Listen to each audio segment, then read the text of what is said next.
اور مومن عورتوں سے کہہ دو کہ وہ بھی اپنی نگاہیں نیچی رکھا کریں اور اپنی شرمگاہوں کی حفاظت کیا کریں، اور اپنی آرائش یعنی زیور کے مقامات کو ظاہر نہ ہونے دیا کریں مگر جو اس میں سے کھلا رہتا ہو،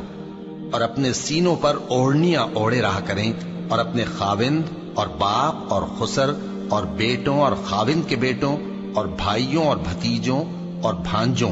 اور اپنی جیسی مومن عورتوں اور لونڈی غلاموں کے سوا نیز ان خدام کے جو عورتوں کی خواہش نہ رکھیں، یا ایسے لڑکوں کے جو عورتوں کے پردے کی چیزوں سے واقف نہ ہوں۔ غرض ان لوگوں کے سوا کسی پر اپنی زینت اور سنگھار کے مقامات کو ظاہر نہ ہونے دیں، اور اپنے پاؤں ایسے طور سے زمین پر نہ مارے کہ جھنکار کانوں میں پہنچے اور ان کا پوشیدہ زیور معلوم ہو جائے۔ اور مومنو، سب اللہ کے آگے توبہ کرو تاکہ فلاح پاؤ، اور اپنی قوم کی بیوہ عورتوں کے نکاح کر دیا کرو، اور اپنے غلاموں اور لونڈیوں کے بھی جو نیک ہوں نکاح کر دیا کرو۔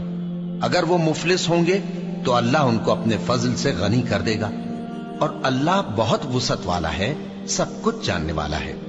اور جن کو بیاہ کا مقدور نہ ہو وہ پاک دامنی کو اختیار کیے رہیں یہاں تک کہ اللہ ان کو اپنے فضل سے غنی کر دے۔ اور جو غلام تم سے مکاتبت یعنی مال دے کر پروانہ آزادی کی تحریر چاہیں، اگر تم ان میں صلاحیت اور نیکی پاؤ تو ان سے مکاتبت کر لو،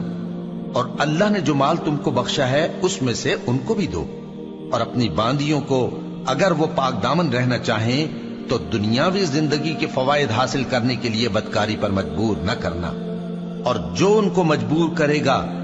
تو ان بیچاریوں کے مجبور کیے جانے کے بعد اللہ بخشنے والا ہے، مہربان ہے۔ اور ہم نے تمہاری طرف روشن آیتیں نازل کی ہیں، اور جو لوگ تم سے پہلے گزر چکے ہیں ان کی خبریں اور پرہیزگاروں کے لیے نصیحت۔ اللہ آسمانوں اور زمین کا نور ہے،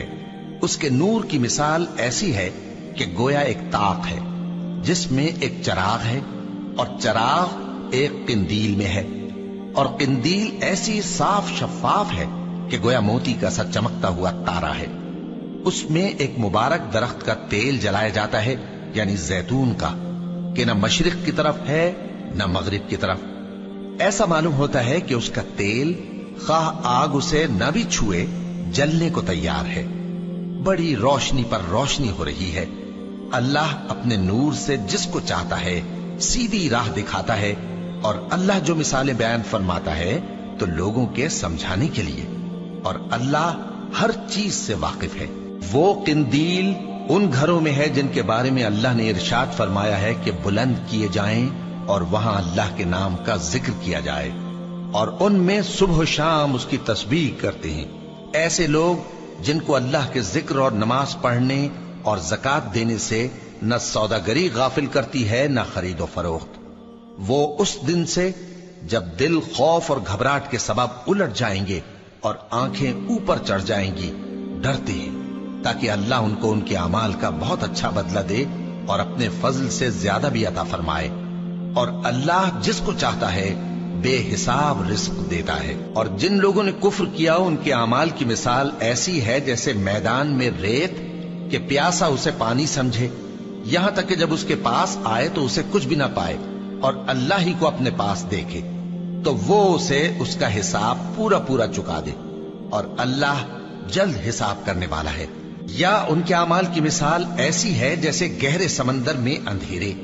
جس پر لہر چڑھی چلی آتی ہو اور اس کے اوپر اور لہر آ رہی ہو اور اس کے اوپر بادل ہو، غرض اندھیرے ہی اندھیرے ہوں، ایک پر ایک چھایا ہوا، جب اپنا ہاتھ نکالے تو کچھ نہ دیکھ سکے۔ اور جس کو اللہ روشنی نہ دے اس کو کہیں بھی روشنی نہیں مل سکتی۔ کیا تم نے نہیں دیکھا کہ جو لوگ آسمانوں اور زمین میں ہیں اللہ کی تسبیح کرتے رہتے ہیں، اور پر پھیلائے ہوئے پرندے بھی، اور سب اپنی نماز اور تسبیح کے طریقے سے واقف ہیں، اور جو کچھ وہ کرتے ہیں سب اللہ کو معلوم ہے۔ اور آسمان اور زمین کی بادشاہی اللہ ہی کے لیے ہے، اور اللہ ہی کی طرف لوٹ کر جانا ہے۔ کیا تم نے نہیں دیکھا کہ اللہ ہی بادلوں کو چلاتا ہے، پھر ان کو آپس میں ملا دیتا ہے، پھر ان کو تہ بتہ کر دیتا ہے، پھر تم دیکھتے ہو کہ بادل سے مے نکل کر برس رہا ہے، اور آسمان میں جو اولوں کے پہاڑ ہیں ان سے اولے نازل کرتا ہے، تو جس پر چاہتا ہے اس کو برسا دیتا ہے، اور جس سے چاہتا ہے ہٹا رکھتا ہے۔ اور بادل میں جو بجلی ہوتی ہے اس کی چمک آنکھوں کو خیرہ کر کے بینائی کو اچکے لیے جاتی ہے۔ اللہ ہی رات اور دن کو بدلتا رہتا ہے،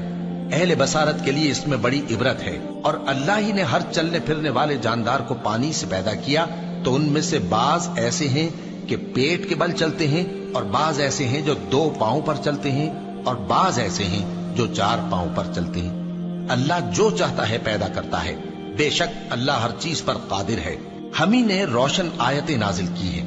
اور اللہ جس کو چاہتا ہے سیدھے راستے کی طرف ہدایت کرتا ہے۔ اور بعض لوگ کہتے ہیں کہ ہم اللہ پر اور رسول پر ایمان لائے اور ان کا حکم مان لیا، پھر اس کے بعد ان میں سے ایک فریق پھر جاتا ہے، اور یہ لوگ صاحب ایمان ہی نہیں ہیں۔ اور جب ان کو اللہ اور اس کے رسول کی طرف بلایا جاتا ہے تاکہ پیغمبر ان کا قضیہ چکا دیں، تو ان میں سے ایک فریق منہ پھیر لیتا ہے، اور اگر ان کو حق ملتا ہو تو اس کی طرف قبول کر کے چلے آتے ہیں۔ کیا ان کے دلوں میں بیماری ہے، یا یہ شک میں ہیں، یا ان کو یہ خوف ہے کہ اللہ اور اس کا رسول ان پر ظلم کریں گے؟ نہیں، بلکہ یہ خود ہی ظالم ہے۔ مومنوں کی تو یہ بات ہے کہ جب اللہ اور اس کے رسول کی طرف بلائے جائیں تاکہ وہ ان میں فیصلہ کریں، تو کہیں کہ ہم نے حکم سن لیا اور مان لیا، اور یہی لوگ فلاح پانے والے ہیں۔ اور جو شخص اللہ اور اس کے رسول کی فرما برداری کرے گا اور اس سے ڈرے گا اور اس کا تقوی اختیار کرے گا، تو ایسے ہی لوگ مراد کو پہنچنے والے ہیں۔ اور یہ اللہ کی سخت سخت قسمیں کھاتے ہیں کہ اگر تم ان کو حکم دو تو سب گھروں سے نکل کھڑے ہوں۔ کہہ دو کہ قسمیں مت کھاؤ، پسندیدہ فرما برداری درکار ہے، بے شک اللہ تمہارے سب اعمال سے خبردار ہے۔